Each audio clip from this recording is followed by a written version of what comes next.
Gokulam jewellers diamonds కి 5,000 offer electric bike గెలుపొందే గొప్ప అవకాశం. జమ్మూ కాశ్మీర్లో ఆర్మీ జవాన్గా పనిచేస్తున్న బి రామస్వామి గారి సెల్ఫీ వీడియో ఇప్పుడు సోషల్ మీడియాలో తెగ వైరల్ అవుతోంది. ఆ సెల్ఫీ వీడియోలో ఆయన మాటలు వింటే కనుక దేశ రక్షణ కోసం ఇక్కడ మేము బోర్డర్లో పనిచేస్తున్నాం కమిట్మెంట్గా, కానీ మా కుటుంబాలకు మా ఆస్తులకు మాత్రం రక్షణ లేకుండా పోతోంది, దీనిపై అధికారులకు పోలీసులకు చెప్పిన ఫలితం లేకుండా పోతోంది అనేది ఈ ఆర్మీ జవాన్ యొక్క ఆవేదన. అందుకే ఇది అందరికీ తెలియాలి, సీఎం వరకు ఈ వీడియో చేరాలి అంటూ ఆయన సెల్ఫీ వీడియోను సోషల్ మీడియాలో పోస్ట్ చేశారు.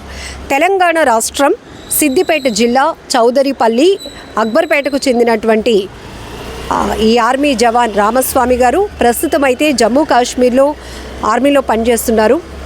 కానీ ఇక్కడ సిద్దిపేటలో ఉన్నటువంటి తమ విలేజ్లో కుటుంబ సభ్యుల్ని కొందరు బెదిరిస్తున్నారని, తమ భూమిని కబ్జా చేయడానికి ప్రయత్నిస్తున్నారని, దీనిపైన ఇంతకు ముందు కూడా అధికారులకు పోలీసులకు చెప్పినా కూడా ఎవరు తమకి న్యాయం చేయటం లేదు అంటూ ఆ ఆర్మీ జవాన్ ఆవేదన వ్యక్తం చేస్తున్నారు. సో ఆ వీడియోలో ఆయన మాటల్లోనే చెప్పినటువంటి మాటలు కూడా ఇవే.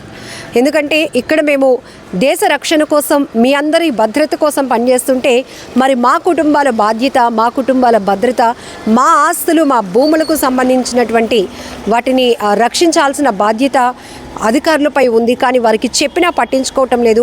అక్కడ ఉన్నటువంటి మా వృద్ధ తల్లిదండ్రులను కూడా బెదిరిస్తున్నారు, బెదిరింపులకు పాల్పడుతున్నారు అనేది కూడా ఆ జవాన్ చెప్తా ఉన్నారు. సో ఈ వీడియో ఖచ్చితంగా ప్రతి ఒక్కరికి తెలియాలి, అలానే ముఖ్యమంత్రి వరకు చేరాలి, ఖచ్చితమైన న్యాయం నాకు జరగాలి అంటూ ఈ ఆర్మీ జవాన్ రామస్వామి గారు ఆవేదన వ్యక్తం చేస్తున్నటువంటి పరిస్థితి కూడా ఉంది.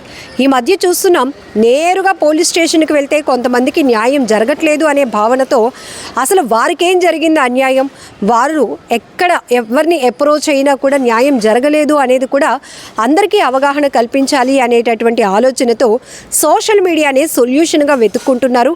ఇదే కాదు, విదేశాల్లో బ్రోకర్ల చేతిలో మోసపోయి విదేశాల్లో ఇంకెవరు ప్రొటెక్ట్ చేసేవాళ్ళు లేక తిరిగి స్వదేశానికి పంపడానికి, తమ సొంత ఇంటికి పంపించడానికి వీలు లేక ఇరుక్కుపోయిన వాళ్ళు కూడా సోషల్ మీడియానే ఒక సొల్యూషన్గా వెతుక్కొని అందరికీ తమ ప్రాబ్లమ్ని తెలియజేస్తే ఎక్కడో చోట ఒక కదలిక వస్తోంది, ఎవరో ఒకరు ముందు అడుగు వేసి కుటుంబాలకు న్యాయం చేస్తారు అనే ఒక మంచి ఆలోచనతో సెల్ఫీ వీడియోలు తీసి సోషల్ మీడియాలో వైరల్ చేస్తున్నారు.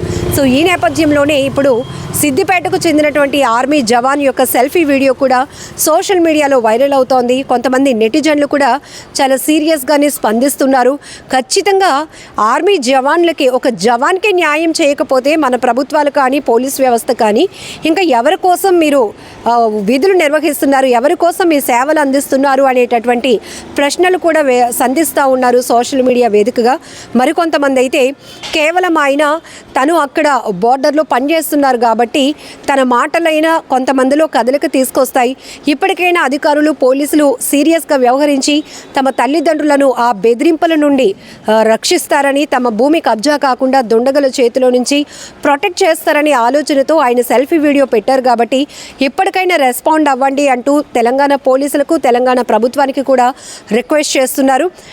కొంతమంది అయితే ఖచ్చితంగా ఎక్కడైతే అవినీతి అధికారులు కానీ పని చేయనటువంటి కొన్ని వ్యవస్థల్లో ఉన్నటువంటి అధికారులు వాళ్ళ నెగ్లిజెన్సీ అందరికీ తెలియాలి, తెలిసినప్పుడు వాళ్ళు కూడా ఒక భయం వస్తుందని ఆలోచనతో మంచి పని చేశారు బ్రదర్, జై జవాన్ జై కిసాన్ అంటూ కూడా కొంతమంది పోస్టులు చేస్తూ ఉన్నారు. సో ఈయన కూడా మొట్టమొదటగా సెల్ఫీ వీడియో స్టార్ట్ చేసి జై జవాన్ జై కిసాన్ అన్నారు. ఎందుకంటే మన భారతదేశానికి మన జవాన్లు, మన సైనికులు, మన రైతులు చాలా ముఖ్యం. వాళ్ళ నుంచే మన మనుగడ మొదలవుతోంది. మరి వాళ్ళను ప్రొటెక్ట్ చేయాల్సిన బాధ్యత కూడా మన పైన ఉంది.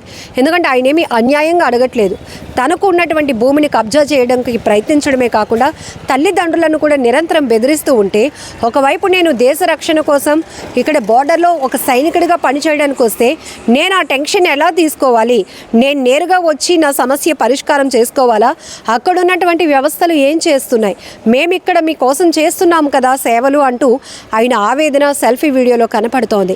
ఏదేమైనా ఫైనల్గా ఈ వీడియో మొత్తం ప్రభుత్వంలో, అధికారుల్లో, పోలీసు వ్యవస్థలో కూడా ఒక కదలిక తీసుకొచ్చింది అని భావిస్తున్నాం. ఖచ్చితంగా జవాన్ కుటుంబానికి న్యాయం జరగాలని కూడా మనం కూడా కోరుకుందాం. నిజంగా ప్రస్తుతం ఉన్నటువంటి సమాజం దేనికి ప్రయారిటీ ఇస్తుంది? ఆర్థిక సంబంధాల చుట్టూ మాత్రమే తిరుగుతోంది. మళ్ళీ ఎన్నికలంగానే చాలా విరక్తి కలుగుతాను. మంచి అనిపిస్తుంది కదా, లేడీస్ కూడా ఛాలెంజింగ్ జాబ్స్ చేసినప్పుడు చాలా బాగుంటది. ఫుడ్ డెలివరీ ఇవ్వటానికి వెళ్ళినటువంటి డెలివరీ బాయ్ అనిల్ పై కళ్ళ ముందు పెళ్ళంటుకోండి